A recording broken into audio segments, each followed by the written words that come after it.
네, 이창용 한국은행 총재 브리핑이 조금 전에 끝이 났습니다. 현장에 나가 있는 취재기자 연결해서 주요 언급들 한번 정리해 보겠습니다. 김혜원 기자, 우선 이 4분기 성장률 더 낮아질 것으로 전망이 됐다고요? 네, 맞습니다. 12월 내수 지표가 예상보다 더 안 좋았기 때문입니다. 한은은 지난해 4분기 우리 경제 성장률이 0.2%를 밑돌 수 있다고 내다봤습니다. 앞서 12월 중순 계엄 사태 여파로 이 4분기 경제 성장률을 0.5%에서 0.4%로 하향했는데 이를 또 0.2%로 더 낮춘 겁니다. 이렇게 되면 지난해 연간 성장률이 2.1% 정도로 더욱 낮아지게 됩니다. 이창용 총재는 이 비상계엄 선포 이후 얼어붙었던 소비 심리가 내수 소비, 건설 경기 등 실제 소비 지표 악화로 나타났다고 말했습니다. 이 같은 정치 불안의 영향으로 올해도 소비 심리 위축이 이어지며 내수 회복세도 예상보다 더딜 전망입니다. 아울러 우리 경제를 바치던 이 수출 증가세도 지난해 높은 기저 효과에 올해는 크게 둔화될 것으로 관측했습니다. 1분기 이후 이 성장 경로도 미국 신정부에 더해 향후 추경 등 재정 정책과 정치 프로세스 등 대내외 요인으로 매우 불확실한 상황입니다. 이에 한은은 올해 경제 성장률도 기존 계상치인 1.9%를 하회할 가능성이 크다고 내다봤습니다.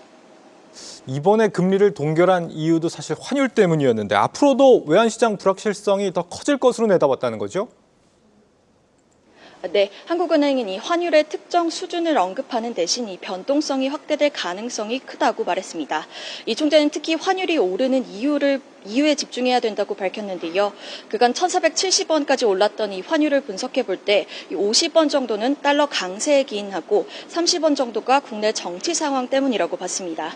앞으로 트럼프 신정부에 따라 이 달러 강세가 계속 이어질 수 있어 유의해야 한다는 거고요. 국내에서도 헌법재판소 결정 등 정치 상황 변화에 따라 환율이 당분간은 높은 변동성을 보일 것으로 예상했습니다. 특히 원달러 환율이 1,470원대로 오른 채 유지된다면 올해 소비자 물가 상승률이 0.15%포인트 오른 2.05%가 될 수도 있다고 전망했습니다.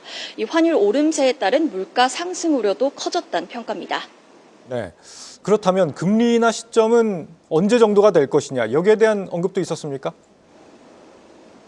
네, 이 총재는 오늘 금리 동결을 했지만 경기 걱정을 안 하는 건 아니라고 해명했습니다.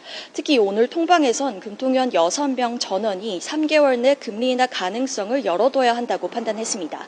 이를 두고 이 총재는 이 경기만 보면 금리를 내리는 게 당연한 상황이라고 강조하기도 했는데요.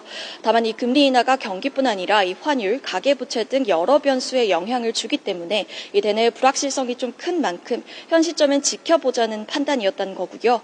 또 이 대외 불확실성 중 하나로 꼽히는 건 미국 연준의 금리 인하 경로 변화입니다. 우선 한은은 미 연준의 금리 인하 폭이 좀 제한적일 것으로 전망했습니다. 이에 대해 이 총재는 연준이 금리 동결이나 한 차례 인하에 더해 인상 가능성까지 거론되고 있다고 언급했는데요.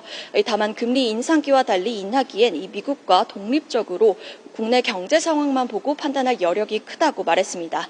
현재 경제 성장의 하방 위험이 더욱 커진 점을 감안할 때 이 트럼프 취임 이후 정책 방향에 대한 불확실성이 좀 줄어드는 오는 2월엔 한은이 금리를 인하할 가능성이 커졌다는 분석입니다. 지금까지 한국은행에서 한국경제TV 김여연입니다.